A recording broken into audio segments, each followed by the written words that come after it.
Good morning, everyone. On behalf of the Temkin Foundation, I'm delighted to welcome you to this session of the Temkin International Talks. Today, we are honored to host Professor Patrick Fong, expert in knowledge management and project leadership, and a distinguished voice in the field of organizational innovation. He will be presenting on a timely and transformative topic, Think, Learn, Deliver, a knowledge-centric approach to project management, exploring how knowledge-centered strategies can enhance project execution, empower teams, and drive innovation across organizations. Please, Professor Fang, the floor is yours. Okay, thank you. So, good morning, good afternoon, good evening, no matter where you are. Thank you for coming to join my presentation to the Temkin International Talks. My talk today will be about Think, Learn, Deliver, a knowledge-centric approach to project management. Thank you for introducing me. My name is Patrick Fong, and you can also see my Chinese name here. So currently, I'm an associate professor at the School of Engineering and Built Environment at Griffith University in Australia. And I'm currently also a program director of one of our very popular degree program. Is a Bachelor of Construction Management honors degree. And I'm also an Australian Chief Academic Officer of an organization called GoTKM, which means Global Think Tank of Organizational Tacit Knowledge Management.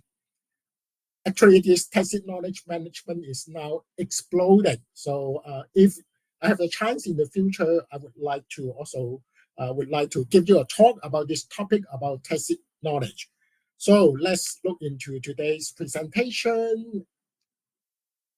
First of all, I would like to give a very quick recap about what is project. I'm sure every one of you who are here or who look at the video in the near future will know about what is project. Okay, so basically there's some really interesting features about project. They're usually temporary in nature.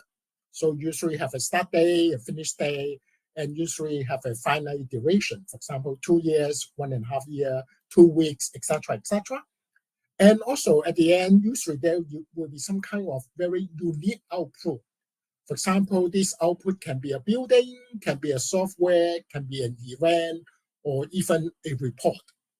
So if you are a student, you probably know about a report. Your lecturer will give you the start time, the finish time, so you have a fixed duration that you need to submit your report. So basically, you can say that a report is a project. And also within a project, usually there's a kind of progressive elaboration.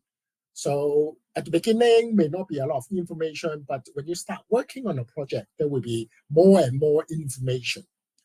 And usually there's also some kind of defined scope objective. So that's why usually at the beginning, at the outset of a project, you have some very clear goals and also deliverable. For example, for your using the report again, you maybe need to prepare a report of a certain number of words, or maybe even including an oral presentation, etc. And usually for project, especially in today's environment, it becomes very complex. So many projects are actually using this cross-functional or multidisciplinary team, which means that we require skill from a number of different disciplines. People who may be engineers, people who may be social scientists, maybe people who are medical doctors, etc., to come together to work on a certain project. Of course, it will depend on the scope of the project. And for projects, there's another feature is they are usually constrained. So for example, you have limited time, you have limited budget, and also you have certain quality requirement for the project. And also for the next point is for any project, there's always changes. I mean, there's always impossible to have a project 100% set out at the beginning and then up to the end, there's no changes. It's almost impossible. There will be some changes along the way due to changing requirement, due to the client requires something different or something like that. And also within a project, there's also risk and uncertainty because you're trying to work on something that will be unknown for the future. So that's why there's always some kind of risk and uncertainty inherent in a project. And there's also a lot of stakeholders involved. This word stakeholder now become a very important. Basically, who are the stakeholders? People who are affected by the project, we call them the stakeholders. And also within the project, later on, I will also walk you through different phases. There will be what we call a life cycle, project life cycle, different stages of a project. So you can see here a diagram: building project, software project, report project, event projects. Okay, there's actually two different views about project. The first one, which is what I call the traditional view of project. So basically, whether a project is successful or not, people usually measure by time, cost, and quality. Okay, so this usually what we call the iron triangle. So this term actually created by a professor at Oxford University. His name is Ben Phoebe. If you read his book, he's a very famous figure in the area of project management. And also in terms of learning, there's very rare to have any feedback into the organization. So I hope this picture on the right-hand side, you can see that basically I will call that project is like islands. So you can see that you have project A, B, C, D. They're like 4 separate islands, and there's no bridges, no tunnels between these projects. So they are all like individual entities. However, the latest thinking about project is what we call this knowledge-based view. Probably is you can get the meaning behind because we got this word knowledge. So for project, other than achieving the goals, the outcome, we also look at knowledge as a very important resources in a project. So in terms of creating knowledge, integrating different knowledge, and at the end, of course, we want to transfer the knowledge from the current project to another project in the future, or even concurrently. So you can see from the diagram here is we need to use a lot of our brain power, and there's a lot of interconnectedness between all these different projects. So in this case, we don't look at projects as islands. We look at projects with bridges, with tunnels that connecting each other. So what are the problems of managing project without knowledge management? Of course, there are problems because, I mean, basically, if you're managing a project just purely focusing on the task, the schedule or budget, and that means you overlook the important role of learning from the project in terms of as a team or in terms as organization. Okay, so basically the information flow won't be completed. And in other cases, we basically miss out knowledge, which is a very important factor in project success, but you totally neglect this important factor. And also, if you work on project, you know that there's a lot of information, a lot of experience from the people, a lot of insight from the expert. And if we don't capture this knowledge, we basically wasted these very crucial resources. So that's why it's important, no matter what kind of project you're working on, we need to capture that kind of knowledge. Okay, so here I'm going to list a few problems that we have if we don't manage knowledge within project. The first one, usually probably you heard about it before, what we call reinventing the wheel. Okay, so basically it's loss efficiency.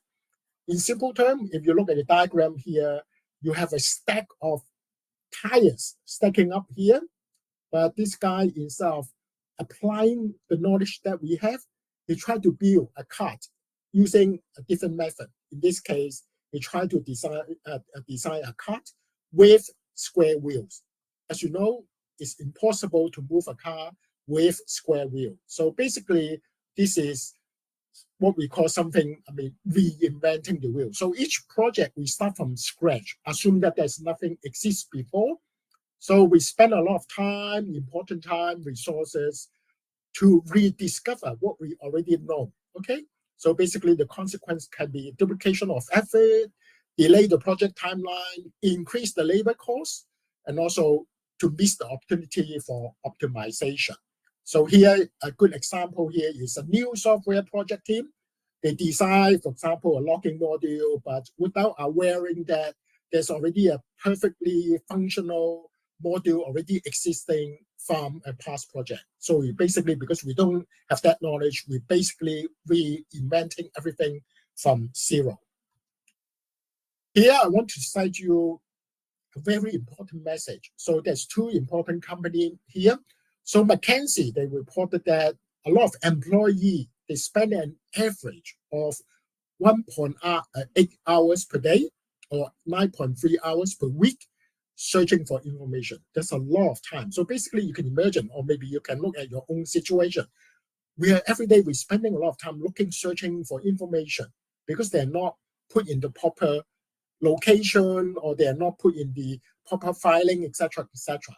Or another report by a company called IDC, also a very famous one, they found that knowledge workers spend about 2.5 hours per day, even more than the McKinsey result, roughly 30% of the workday searching for information. So here, you look at the cartoon here, basically we have a lot of information, but we don't know where they are. So every day we spend a lot of time searching for it. And basically you can see that we waste a lot of time in doing some productive work. So the second problem we have if we don't manage knowledge in project is repeating past mistakes, okay? So basically this is increased risk and also what we call rework. We need to redo the work.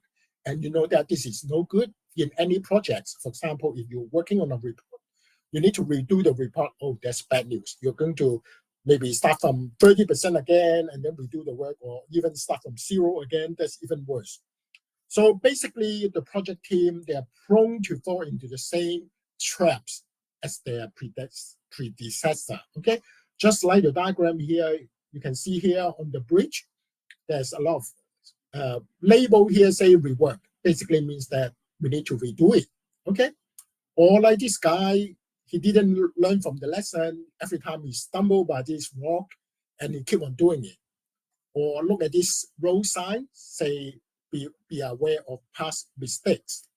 So that's why it's important to learn from past projects so that we stop repeating past mistakes. The consequence can be recurring error and defects, which is no good. Costly rework, budget overrun, because every time when you rework, you spend more time, more resources, more manpower, increase project failure, okay?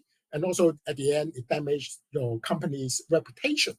Here, an example is a construction project faced foundation issue due to unexpected soil condition, but actually a problem encountered and solved, but unfortunately, it's not documented.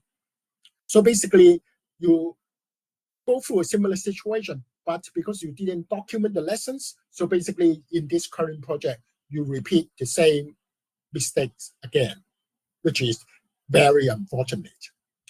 So the third problem is what we call lost institutional knowledge, or another more popular word is brain drain. Probably you heard these terms a lot.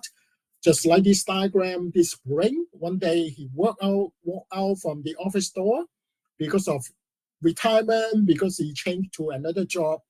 So basically all the valuable tacit knowledge, which is the kind of expertise, insight, know-how, will just walk outside the door. No more this kind of knowledge within the company. So the consequence is it reduces the organizational capability and also expertise. And probably in the future, you take longer time to train up those recruit, or sometimes we call it onboarding. And also the project quality becomes inconsistent. And also in your company, you may need to rely on what we call some individual heroes rather than the kind of collective intelligence. For example, here I use the example, if in your company you have what we call a subject matter expert who retired, and all the critical knowledge that he knows was not documented. So you can imagine when this very experienced subject matter expert retire, all the knowledge go with him, and people will not know how to do those tasks that he know how to do it in the past. And this is one of the very serious situations. A lot of country is facing this issue of brain drain, okay? And the next problem is suboptimal decision making, because you don't have what here I call it lack of informed choice, okay? Because you don't have information from the past to help you to make decision for your current project. So the consequence can be poor resources allocation, ineffective risk mitigation, missed opportunity, increased likelihood of project derailment, etc., etc. So it sounds like quite serious, okay?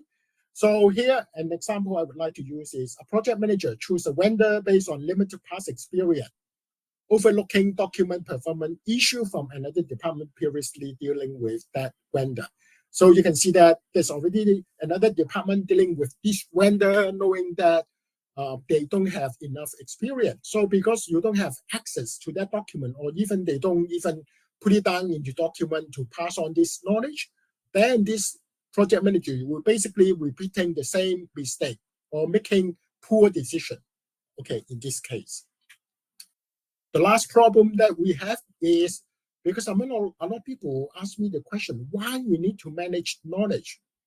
One of the very important message about managing knowledge is to enable us to have more time for innovation, because you can put all those knowledge into some kind of routine, so that you can spare up the time to do something more important, to innovate, to experimental on something. So the last problem is stifle innovation and growth. Okay. So basically, because this day you say, oh, my company or my project doesn't require innovation. No, it's wrong. This day we require innovation. Even though you're doing a task, a project which you have been done 100 times, in this current one, you want to do it better. You want to do it quicker. You want to do it in a more innovative way. So that's why we need to manage the knowledge in order to free up the time for us to innovate. So basically, in this case, the team can't build upon previous idea or learn from the experimental failures. Okay, so the consequence can be huge, including lack of competitive advantage, inability to adapt to change, etc., etc. Demotivated team due to repetitive work. You can imagine if someone or you are asked to do something very repetitive, you probably feel very boring. You probably, this day we say this work can be, maybe we can assign it to AI or some other kind of machine or automation or something like that. Here, the example is a product development team repeatedly tries similar but bracket fail feature idea because insight from the earlier customer feedback and technical challenges were never systematically captured. Very unfortunate. We keep on trying, but we keep on failing. That's the worst thing. If we keep on trying, but at the end we become successful, that's good news. But unfortunately, if we keep trying, keep failing, that's probably the worst scenario. We waste a lot of time, a lot of resources, and people will feel frustrated as well. Okay, so here just want to highlight what are the strategic role of knowledge management in managing projects. First, we can use knowledge management as a guiding blueprint. So we can try to align the knowledge we have with the business goal. There's no contradiction. We can look at the business goal and look at what kind of knowledge we require for this project. Okay. Second one is foster culture. This is very important that we need to promote collaboration and also continuous learning among employees. Okay, so basically when we manage the knowledge in the project, we basically encourage learning and also promote collaboration. And at the end, hopefully we can achieve innovation. And also this one of the another strategic role of knowledge management is a strategic differentiator. So in today's market, very competitive. Why firm A is better than firm B? Probably because they can manage their knowledge better. Okay. And the next one is risk mitigation. Okay. So basically, if we have enough information, best practice, or what we call lessons learned, we can prevent a lot of costly error. And of course, some error can be minor, but some error can be fatal, can be expensive. So that's why we try to avoid this kind of error. Imagine an airplane pilot. As you know, every error they make can be life or death. Okay, so that's why in the airline industry, why they're using checklists.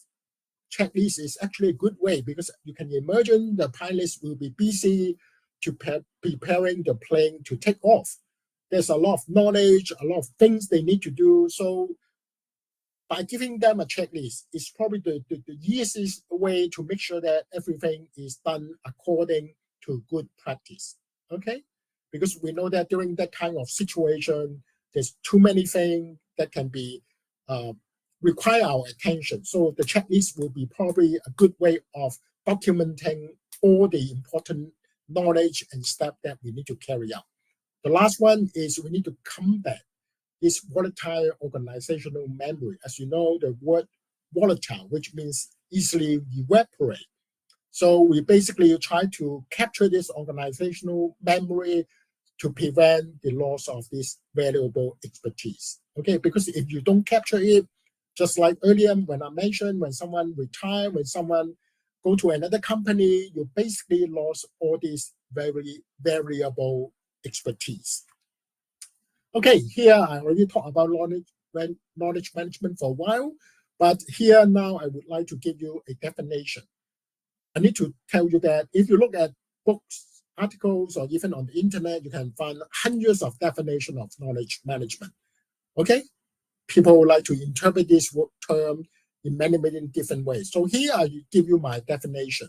Basically, it's a structured approach to capture, organize, store, share, and utilize an organization's collective intelligence. Okay? So basically, you are trying to capture it, organize it, store it, share it, and at the end, very important step is to utilize it. If you do all these period steps without using the knowledge, that's a waste of time. Okay, so that's why this is my definition. Okay, but I'm sure that if you read other definitions, they're very similar. Here, I would also like to highlight the 6 key components of knowledge management. So people, the process, the technology, of course, we know that technology is important in managing knowledge. The content is also important because if you got no content, then there's nothing to manage. The strategy you use, the last one, which is probably quite unique, I say is space. Okay, this space can be physical space, can be virtual space. I'll give you an example. For example, in organization, you will see that there's a certain way of arranging how people sitting. Assume that, say, in your company, you use a lot of closed space, which means that the company put all the manager into their individual room. Compared with another company, they use this open plan, which basically people can just turn around or turn to the left or turn to the right, talk to people about the problem they're facing and seeking advice. So you can see between these 2 different layouts in terms of physical space, there's a lot of differences because people, when they are inside a room, they usually seldom reach out to the colleague outside, or the colleague outside is seldom will talk to the colleague inside this room. But if you're using the open plan, which a lot of people just sitting in a huge space, this will be totally different. Okay, so that's why I put in this extra dimension, extra component called space. Okay. Okay, so now let's go into this concept, think, learn, and deliver, which is up here on the title of my talk. So probably this think, learn, and deliver, just invent this 3 words. Well, just put it together. It's intended just as a guiding framework rather than a prescriptive process. So I guess if you search on the internet or search on some library database, you may not find this concept because I basically think this 3 term can really explain the knowledge management philosophy within project. Think, the first one. This including strategic planning and laying the knowledge foundation. Because you know that when you're working on project, you need to plan, okay? And when you plan, you also need to connect the right knowledge to the project. You need to relay the relevant knowledge from the past to the current project. The second step, learn. Okay, very important. I think this word learn can apply to anything, especially in today's environment. Technology changes so fast, knowledge keep on like increasing. So the only thing we can keep pace with the society is to learn. I still remember years ago, I think in Hong Kong, the government emphasizing the term lifelong learning, I think, which is a very important concept, or some people just call it continuous learning. So when we learn, basically, we try to continuously improve ourselves. And also, when you learn, you try to adapt to the situation. Because as I mentioned earlier, there will be no project from the beginning until to the end that remain unchanged. Okay? There, I can guarantee you there's always change, and also a lot of changes, especially in construction project. That's why the architect or the designer who design the project, but along the way, there will be changes due to different requirements, due to the client wanting different things, or they find that different, like the structural component and the electrical and mechanical part clash with each other. Then, of course, you need to adapt. You need to think about a different solution. Then the last one is you need to deliver. Okay, you apply the accumulated knowledge that you have. Okay, so among these three, think, learn, and deliver concept, basically in the center is knowledge. It acts as a central thread. It connects and facilitates different phases of a project. It informs the decision making. It also helps to foster innovation. And at the end, it ensures project success. Okay, so you can see that knowledge play a very important role in the whole process. Okay, here I would like to show you this evolution of different types of economy over time.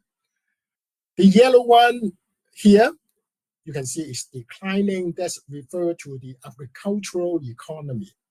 Okay, so you can see that the importance is decreasing. Doesn't mean that it's not important. Okay, but if you look at the other one, the darker orange line, this one is called the industrial economy.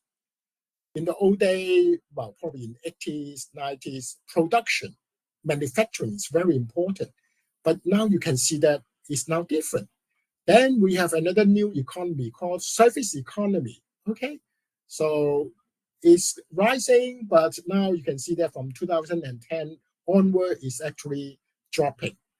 And the last one, which is the pink line, you can see that it's steadily rising and probably keep rising beyond 2030. This is what we call the knowledge economy. And a lot of countries, they actually see that as very important. I know countries like Saudi Arabia, as you know, this is a very oil-rich country. And I can see that they're also having strategy to switch on relying on oil to relying on knowledge. I saw some report they're talking about this. They also have some doing some interesting work related to this area. So you can see that we are not just relying on the resources that we have, but now we are relying more on knowledge, which we believe is the one who can create the wealth for our society. So basically, I would say that every one of us are knowledge worker, because basically we need to use our brain to think and to, like this book say, thinking for a living. I like this book very much. This is a book written by Thomas Davenport, a very famous professor in information technology and knowledge management. So he published this book a couple of years ago called Thinking for a Living. A very interesting book. I highly encourage you to read. So this book is really talking about what's a knowledge worker. Okay, so we are all knowledge worker. Just like this diagram, we use a lot of information, knowledge, etc., to help us to do our work. Okay.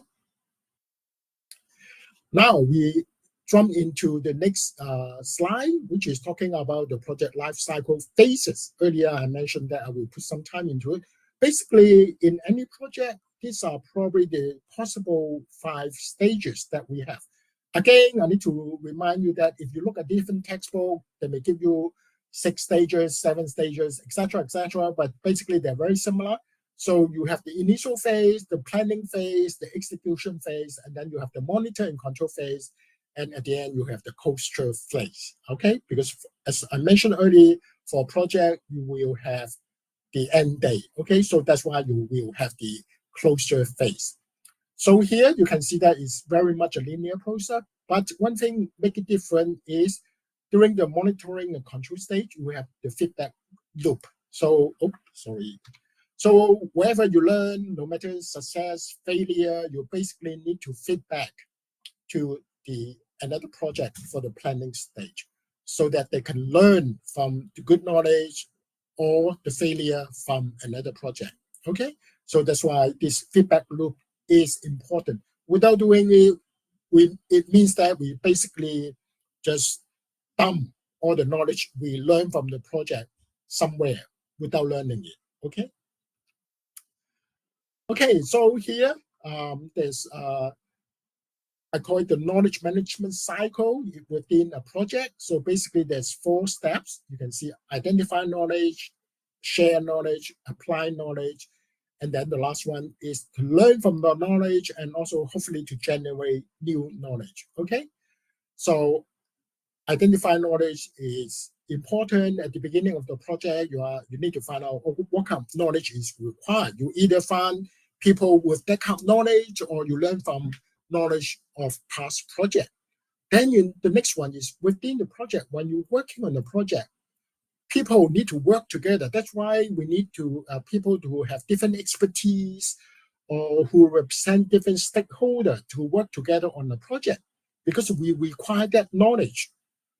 Otherwise, I always say that knowledge sharing is like a jigsaw puzzle. I don't know whether you like to play jigsaw puzzle. You can have many, many different pieces, 1,000 pieces, 800 pieces, something like that.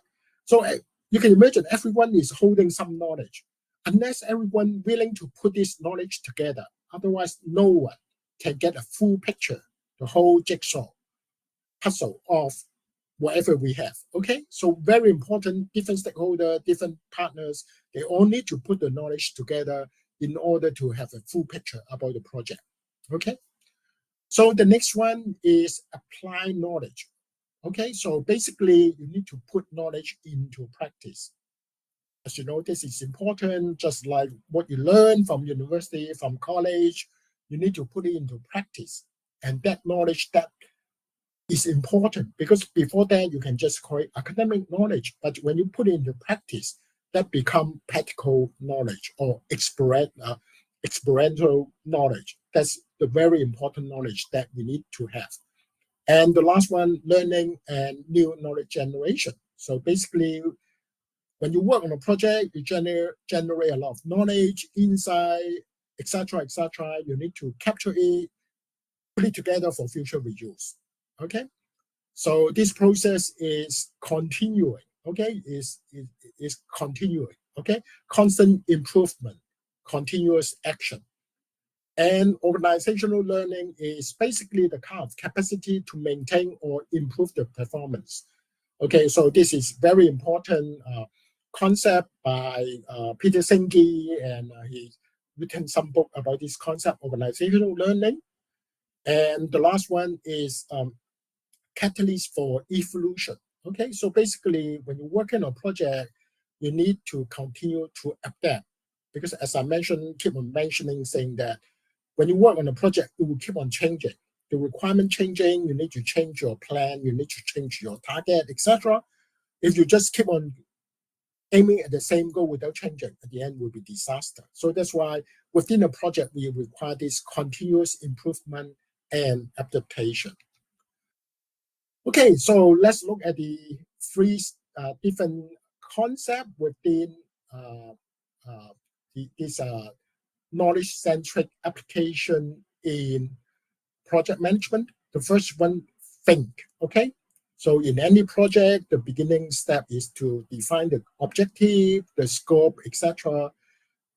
At the early stage, you may define some what we call KPIs, key performance index.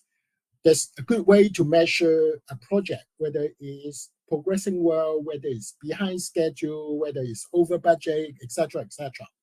Okay, so basically at this stage, we need to synthesize the lessons we learn internally within the project. So there are different kind of knowledge. There are knowledge we learn within the project. There are also knowledge from outside the project. We need to bring in this external knowledge into the project, not just focusing on the knowledge internally. Because without looking at the knowledge externally, there's a chance that we may be reinventing the wheel. There may be solutions somewhere already, okay? The next one is to initiate the knowledge identification and acquisition. So during this think stage, we need to acquire knowledge, can be internal, for example, through what we call best practice, past data, etc. And also we need to collect the knowledge externally, market trend, technology advancement, etc., etc. Very important step. That's why this day we cannot just comfortably looking at things within the project. We need to reach out, to look outside, to see how people do things differently. Maybe that idea may be from a different industry, but you can borrow the idea and apply it to your industry. Then the next one is we need to transform the information into actionable knowledge. Okay, information itself can be, collected by everyone, but until you turn that information into actionable knowledge, which is the most important part, you really put knowledge into action. Okay, and we keep on saying that there's two types of knowledge. We have explicit knowledge, which is basically documents, database, and we have tacit knowledge, which is basically intuition, experience. Later on, I have a slide to explain this. So, and also for some company, they may have something called lessons learned database, which is basically they gather a lot of lessons they learn from past projects, good, bad, ugly, different types. They put it into the database for people to refer to it so that they can avoid repeating the same mistake or error again in the future. So, and then after that, in the project, of course, we need to do risk assessment, mitigation planning, etc., etc. As I said, because when you work on a project, there's always risk inherent, there's always changes, etc., etc. So that's why we need to leverage the knowledge from past experience to try to foresee and also address the future challenges. So on the right-hand side, you can see a diagram here. I put down tacit knowledge, explicit knowledge. So what are the differences? Explicit knowledge are those knowledge which already in books, in documents, that somebody already put it down into paper or some kind of video or audio or whatever, okay? It's being externalized. Tacit knowledge basically is still within someone's brain, okay? So that's the difficult part. And if you look at tacit knowledge and explicit knowledge, they're like the iceberg. The explicit part is those icebergs above the seawater, but below the seawater, as you know, the iceberg, the major chunk is below water. This is the tacit knowledge. So that's why it's important that we also need to leverage on this tacit knowledge, because that knowledge is not yet externalized. It's still in people's brain. You may say that let's externalize all this tacit knowledge. No, it's not so easy, because first, tacit knowledge is difficult to externalize. For example, now I'll give you a piece of paper and ask you to write down everything you know. You probably just open your mouth, shocked. I got so much knowledge, how can I write that? And also without context, it will be difficult for you to write down. You know so much things, okay? Ask you to write down everything is impossible. But if I give you a scenario, a situation, a question, that's a totally different story. Then you know what kind of things you can, write down, etc., etc. So that's the difference. It's very difficult there's so much knowledge within our brain that sometimes we don't even know. Okay, so in this think stage, we also need to engage the stakeholder, etc. As I mentioned earlier, they're very important. All these stakeholders, they process different kind of knowledge. I still remember when I was working in Hong Kong, whenever we have this kind of large development projects, a lot of people, they don't like to involve the people from the environmental field because they always see them as troublemaker. They feel that, oh, they will always object about the development. They will also say, oh, no, you can't cut down this tree. Oh, no, you can't do anything on this river or something like that. But they're important, okay? For example, like in Hong Kong, in certain parts of Hong Kong, we have this pink dolphin. I mean, of course, the best part would be to invite the dolphin to come along to the meeting so that they can voice out their concern about their habitat being like invaded. But unfortunately, the dolphin cannot talk. So we need these environmental people who can come to the meeting to protest or to voice out the important information about protecting this pink dolphin. Otherwise, you can imagine, just like when we talk about sustainable development, do you want something that we can see at this generation, but for the next generation or the one behind cannot see it? They can only see on the picture. Okay, so that's why it's important that we need to keep these stakeholders involved. So we need to acquire the tacit and also explicit knowledge from the stakeholders. Okay, of course, as I mentioned earlier, it will be difficult to collect this tacit knowledge, but later on I will introduce some concept. I'm still doing some research in this area, how we can best to leverage or even to, I think, but maybe collect maybe not be the right word. Is to really to try to capture this tacit knowledge. Okay, the next process, learn. Okay, another very important step. Basically, this is talking about continuous learning, organizational learning, or if you're working on a team, you can call team learning. Because that's important when you work in a team situation or even work in among different departments. Okay, and remember, learning is an ongoing process. There's no beginning, there's no end. I think in the past, we always wish that, oh, I hope that after I finish my university degree, I don't need to study more. That's, I think, when I was young, I also got the thinking, maybe no more exam after I finish my PhD. But as you know, even after you finish your PhD, there's more learning along the way, okay? Every day you're learning something new. You're learning from your peers, you're learning knowledge from a different discipline, etc., etc.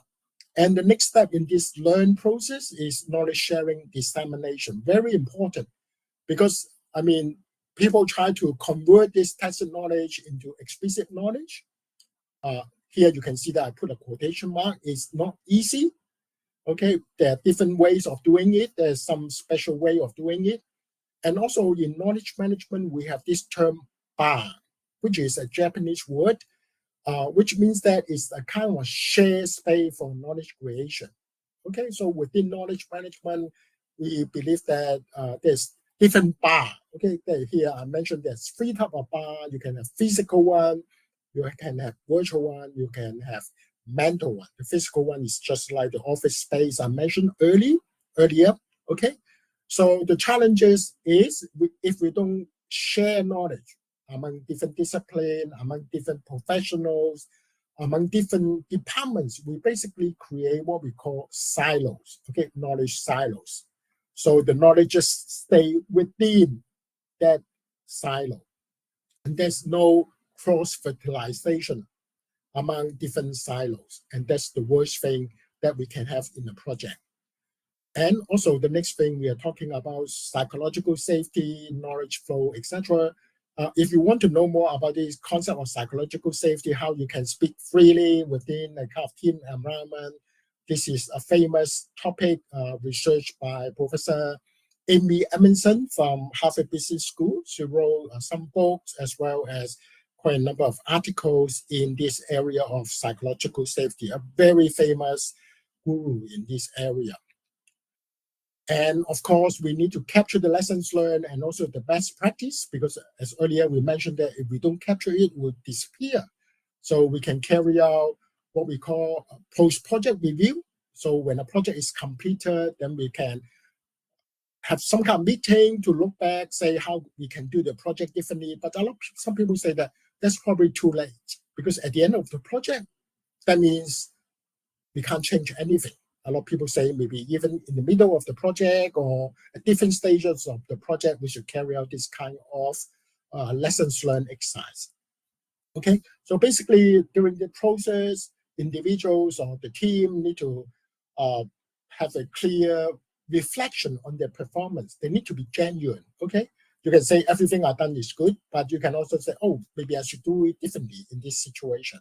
Okay, so learning from mistake is important because that helps us to create new knowledge. Okay, and also help us to build up the kind of organizational memory.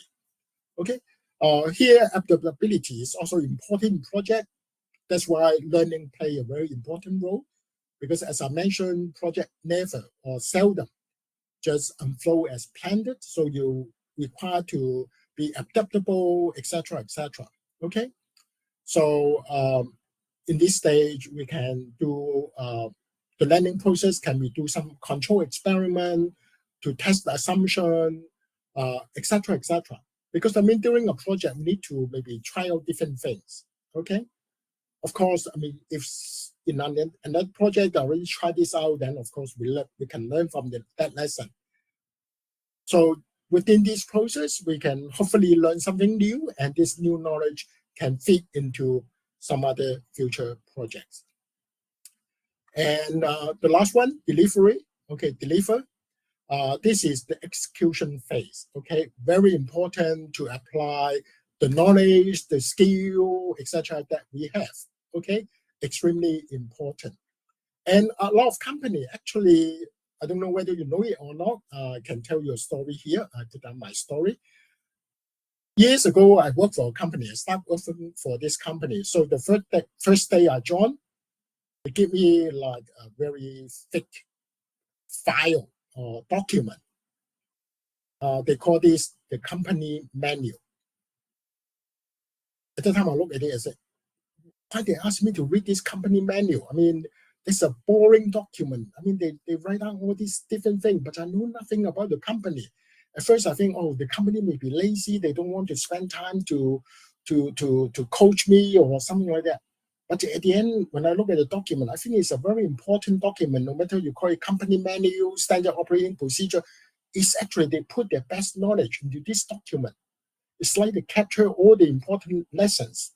But of course, without any real experience within this company, when I look at the manual, I feel it's just like a lot of words. It doesn't mean anything.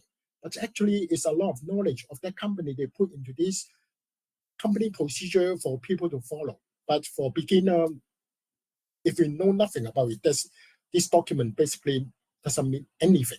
Okay, so next time if someone asks you to read the manual, do read it, of course, but of course you need to probably not memorize it, but in the future, if say you work on something, you don't know what to do, always refer back to that manual.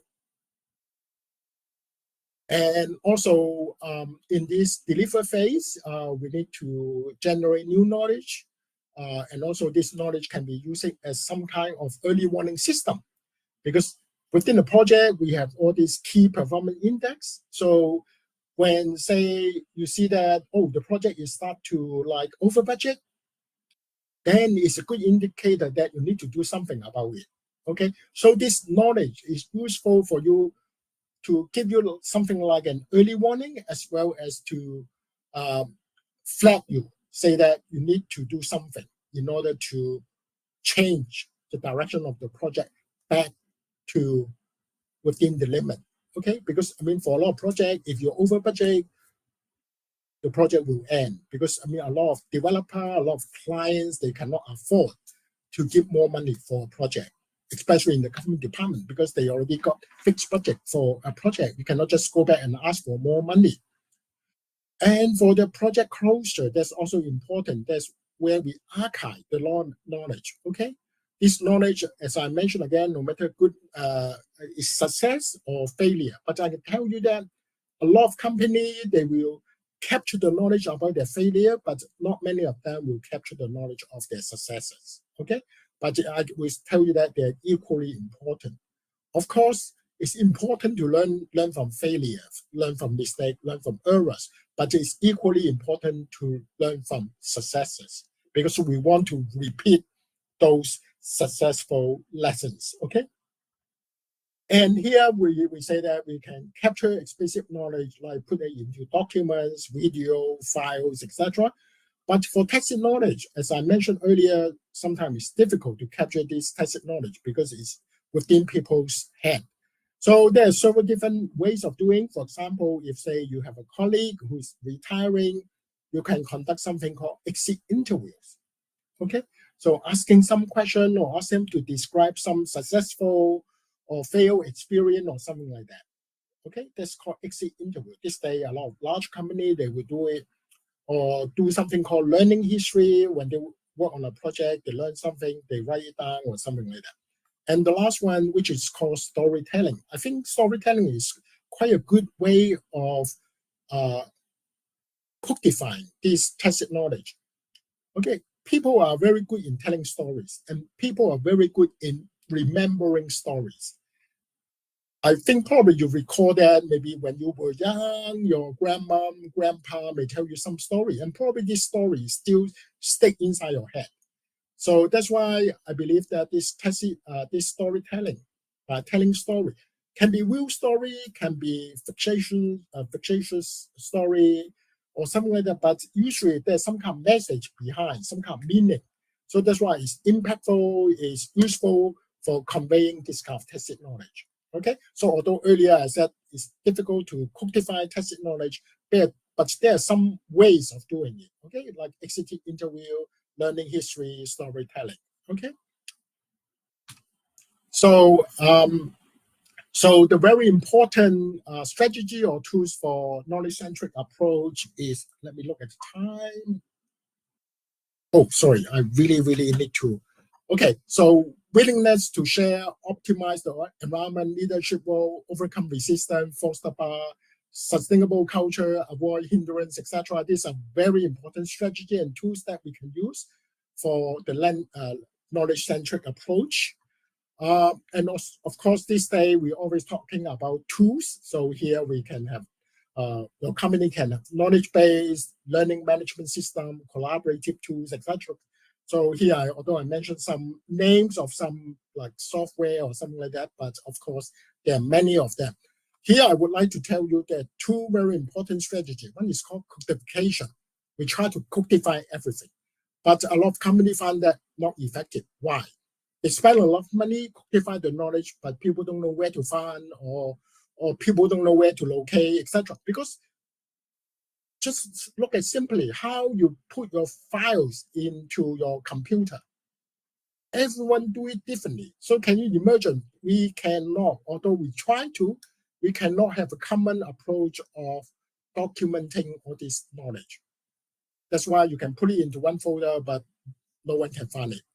So we have another one, which is say, rather than codify everything, we use this personalization approach, which is basically, oh, if you want to know something about this, go to see Dave, or go to see Peter, or go to see Mary, or something like that. Rather than codify everything, but point you to the expert, to the person that you should talk to. Okay, so two very different approach. I would not say which one is better than which, but definitely a lot of organizations, they're using both approaches with different ratio. Okay, more codification, less personalization, or vice versa. Okay, here I got some examples like NASA, as you know, very famous space agency. They developed this Mars rover. You can just imagine there's so much knowledge there. They developed it for decades or years. So within NASA, you can go to their website. They have a website called Apple.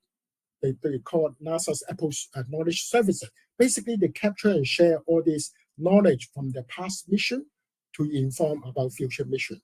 Because as you know, this kind of space exploration, they're very expensive.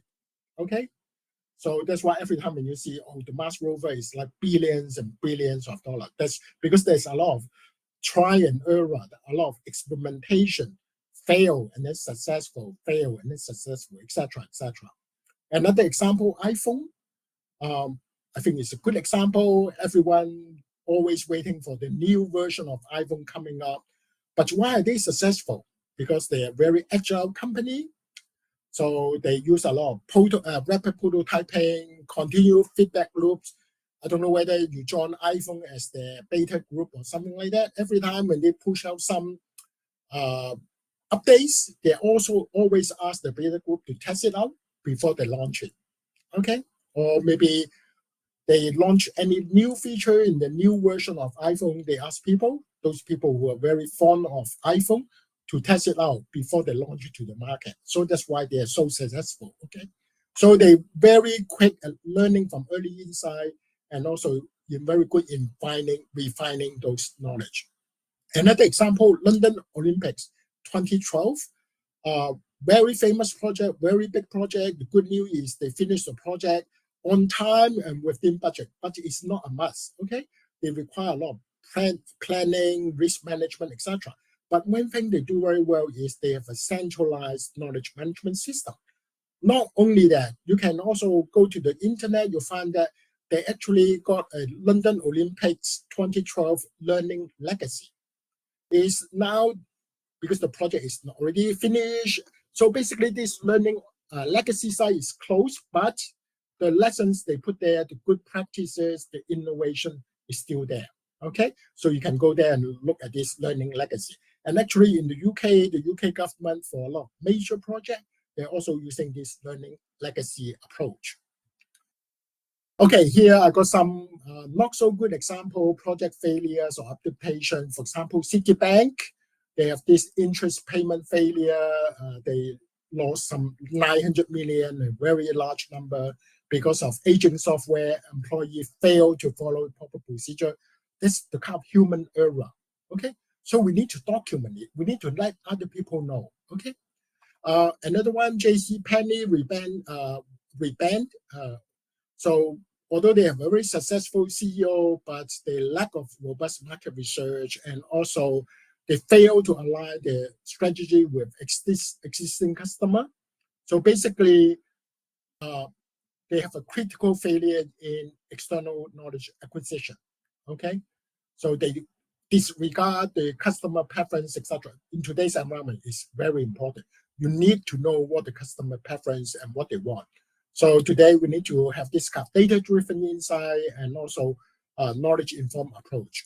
The last one, Big Dig, which is a construction project, is the Boston Central Artery Tunnel project. So for this project, the initially cost overrun delays, which is very common for a lot of infrastructure project. But later on, they use some adaptive project management, innovative engineering. So they bring the project back within the budget. So they use continuous learning, dynamic knowledge application, and also within the project, they apply this mid-course learning cycle. Just like earlier, I mentioned that if you learn at the end of the project, that's too late, because the project is already finished. If you learn in the middle of the project or at different stages, you definitely, this kind of learning can fit back into your current project. Okay, so some key learning today. So this Think, Learn, Deliver framework is a structured yet flexible approach. Okay, so basically integrate all the knowledge principle. And also when we navigate modern projects, we need to acknowledge the uncertainty, complexity, dynamicism, etc., etc. So that's why when we look at a project, we need to look at it as an evolving intelligent system, not a kind of static. Project keep on changing, I can tell you. And the next one, strategic imperative. So we need to leverage on project, which is the key to make a project, whether it's success or failure. Okay, it's a very important element. The key outcome, informed decision, optimize resources, foster innovation, and also effective risk risk mitigation. All these rely on knowledge. Okay, so that's why we need to cultivate this knowledge sharing culture, and also using some appropriate and also user-friendly knowledge management technologies, and also very important to put this continuous learning into our DNA. As I said, no matter what industry you are, no matter what job you are doing, learning is a very important concept this day. Okay, so basically we need to create this knowledge-centric lens to try to define the future leader for project management. In the old day, you can just find someone who can manage the project on within the budget, on time, with the required quality. But today, you need to find someone not only with those quality, but who can put knowledge center to project management. Okay, so that's the end of my presentation. Sorry that I really overrun without realizing it. And I'm happy to take some questions. And here you can also see my email address. So if you like to contact me, you can write to me here. I can also want to do a little promotion that if you want to look for places to do your PhD in construction management, project management, knowledge management, of course, you can also contact me. Thank you so much for coming to today's seminar. I really appreciate your presence. Thank you. Thank you, Professor Fong, for that insightful presentation. We'll now answer to the questions. We already have some here. Yeah. Okay, so let me stop sharing the. Already stopped? Okay, yeah. So let's see any question. Wow, there's quite a few. Okay. Okay, so how do you define knowledge-centric approach in contrast to traditional?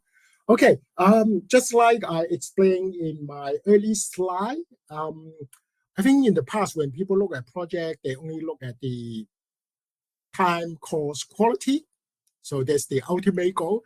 I mean, even though today, if you're working on project, you probably see these three, well, actually there are more than three. Okay, we usually just simplify it. I always tell my students, we always say time, cost, quality, but there's actually more dimension than this, but we just want to simplify it.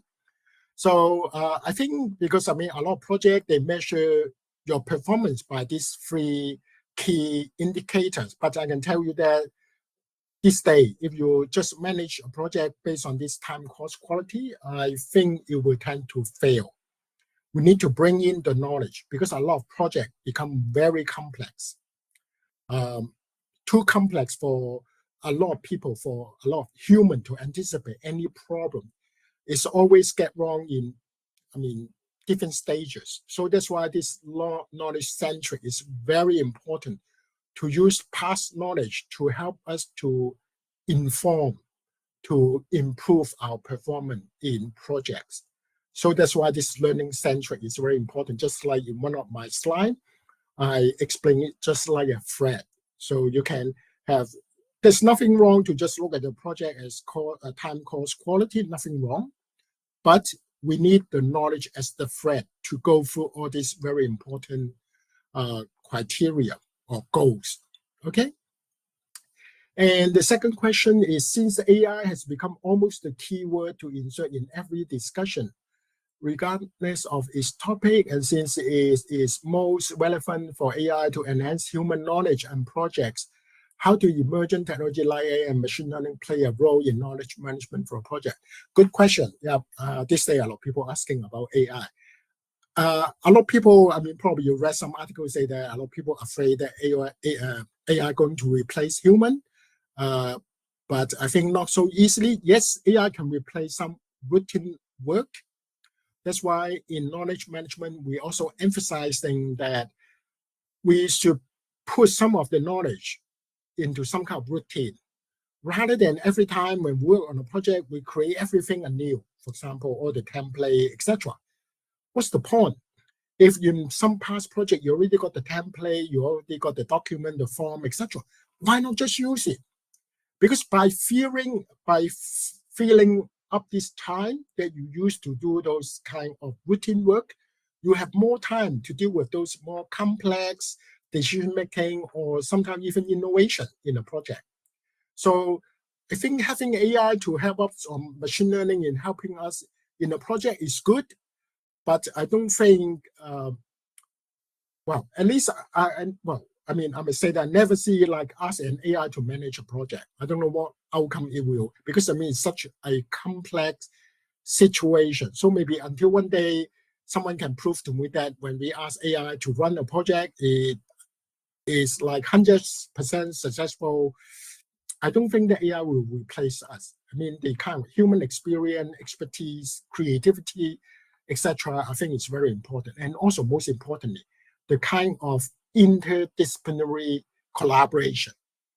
Okay, so because in any project, you have a lot of discipline, people from different knowledge, different background, different expertise can create a lot of new knowledge, can create a lot of spark within the project. That's the beauty, I think, for human to work on projects. Okay, so the next question, what cultural challenges my organization face when shifting to a knowledge-focused model, and how can they overcome them? Cultural challenges. I think in some cultures, people look at knowledge more importantly than others, or maybe even in some culture, they may not encourage people to have their independent thinking. So in that case, that may be challenges. But I think, when you ask people to work on project, we should value their expertise. We should value their knowledge, because we want to find the right people to work on the right project. For example, if say you're building a reservoir, and then of course you want to get some like engineer who specialize in water, hydrology, etc., who got the knowledge in that field. Okay, so I think there's nothing wrong to find people, but culture can be sometimes can be a funny thing, can be a difficult thing. For example, in culture that maybe they don't encourage the subordinate to be like outspoken than the superior. That may be difficult, but I think in today's society, people shouldn't have this kind of thinking. And also, I can tell you that another very important concept is this knowledge hiding. Well, of course, we encourage people to share the knowledge, but for different reasons, some people want to hide their knowledge, especially when the economy is not good. You can imagine if you share everything, then your boss tomorrow think that, oh, we don't need you, kick you out of the company. So that's why a lot of people have this kind of thinking that if I can hide the knowledge, I can stay in the company longer. So that's why recently in the academic world, there's a lot of people writing paper about knowledge hiding, which is a funny topic, because I mean, actually I talked to people from different culture before. It seems that people in the Western culture, they said they are more open to share their knowledge compared with the kind of Eastern culture. Of course, we cannot just, put a line, say it is black or white or something like that. I think it depends on personality, but I think that should be, the cultural issue can be an interesting topic. I do know that some people, they look at, for example, knowledge sharing among Americans or from people from different backgrounds, different countries or something like that, to see who are more willing to share the knowledge, etc. So I think that's perhaps, but I think don't try to stereotype, say, oh, that culture must be all the same, but I can tell you there's always some exceptions. So yeah, culture can be an interesting thing, but we shouldn't be hindered by this cultural issue. The last question is, how can project managers embed knowledge sharing into their day-to-day workflow without slowing down delivery? That's another good question. It's true. I still remember, well, sometimes I also got this thinking, like if, say, I need to teach my junior something, I think, oh, maybe I should do it myself. It will be much quicker, because telling you how to do it, not because I don't want to share, but it takes time. So yeah, knowledge sharing is important.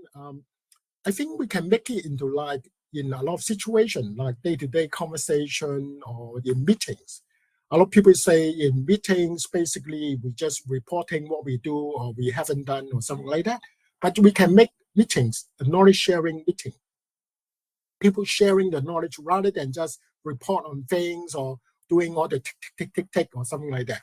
I think if we can, in meetings, we can be more open, having open dialogue, open communication, and share more knowledge about the project. I think that will be beneficial. So you can see that if we can use the meeting for this kind of knowledge sharing purpose, definitely it will not slow down the progress of a project, or maybe even speed up, because I mean, people are more willingly explore the situation rather than hidden it. Okay, especially, I mean, I always use an example in construction project. A lot of time, rather than writing letter to each other between consultant or consultant to the client or something like that, sometimes the most straightforward situation, just go to the construction site, look at the situation, and you can resolve it in 2 minutes, I can tell you. Rather than writing letters about this location, grid A and C or something like that.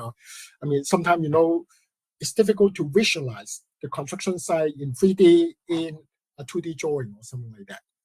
So, yeah, a lot of very interesting questions. So just wonder whether you have any other question you want to ask.